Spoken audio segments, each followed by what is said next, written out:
بسم الله الرحمن الرحيم كلنتي وعن أو هبون أخياري هل كان مكاديك داونيسان وجنالك شاتي تي في كسو دوادا وراركي عالمك غارهان كوي ugu بي دغالك روشكا iyo jumhuuriyadda Ukraine iyo روشكا oo sheegay inuu burburiyay ilaa iyo 4 gantaal oo ah kuwa ridada sare ee Mareykanku uu siiyay jumhuuriyadda Ukraine dhanka kale Kiev ayaa sheegtay inay taasi taamid been abuura oo waxba ruushku burburiyay ilaa imka inaysan jirin dagaalka ayaa imka wuxuu fooda lisii galaya bishii 6 daawadayaal qodobkaas ama qasheen oo intii hore ka faahfaahsan ku soo dhawaada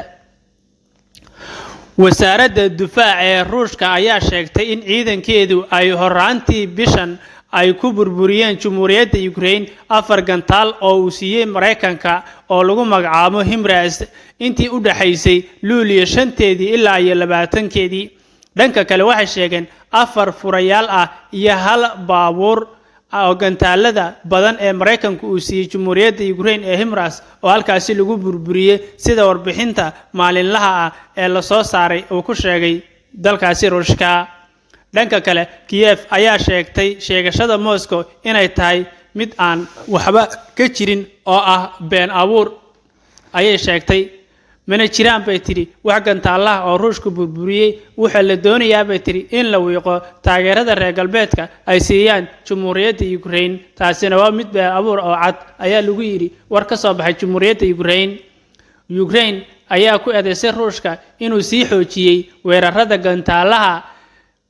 ee uu ku garaacayo magaalooyinka toddobaadyadii la soo dhaafay si ula ka ah dadka si ugu argax galiyay ayay dhaheen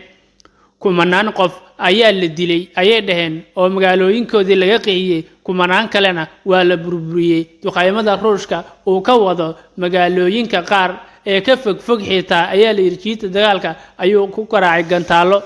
dhanka kale Moscow ayaa beenisay inay si ula ka ah ay u rasaasaysay dadka rayidka ah waxayna sheegtay bartilmaameedku dhammaan inuu yahay ciidamada dagaalamaya oo kaliya si kastaba ha ahaatee waxaa jira fursad sii kordhinaysa in hubka ridada dheer ee Ruushku uu isticmaalayo loogu talagalay isla markaana uu khasaare ku gaarsiiyo dadka rayidka sababtoo ah baa la yiri waxa si ula kac ah oo la dhacay baa la yiri hubkaas iyo difaaca hawada ee ridada dheer dhanka kale Kiev ayaa soo dhaweysay imaatinka sideedaad ee HIMARS ee Ukraine in ay tahay mid wax ka bedeli karta koorsada dagaalka ee imika socota hadda wuxuu ku sii dhow yahay iyaalay dagaalku bishii 6 hubkan hormarsan waa kan saxda ah ayaa la yiri oo buuxinaya masaafada dheer marka loo eego nidaamka kale ee madaafiicda taas oo ogolaanaysa in Kiev in ay weerarto bartilmaameedka Ruushka iyo baqaarada hubka ee ka dambeeya liiri jidda hore ee dagaalka halkaas ayaan jeclahay inaan ku soo gabagabeeyo daawadayaal wixii kale oo ku soo cusbaanadana muuqaaladii dambe aad ku daawan doontaan fadlan channelka subscribe dhaa nabaday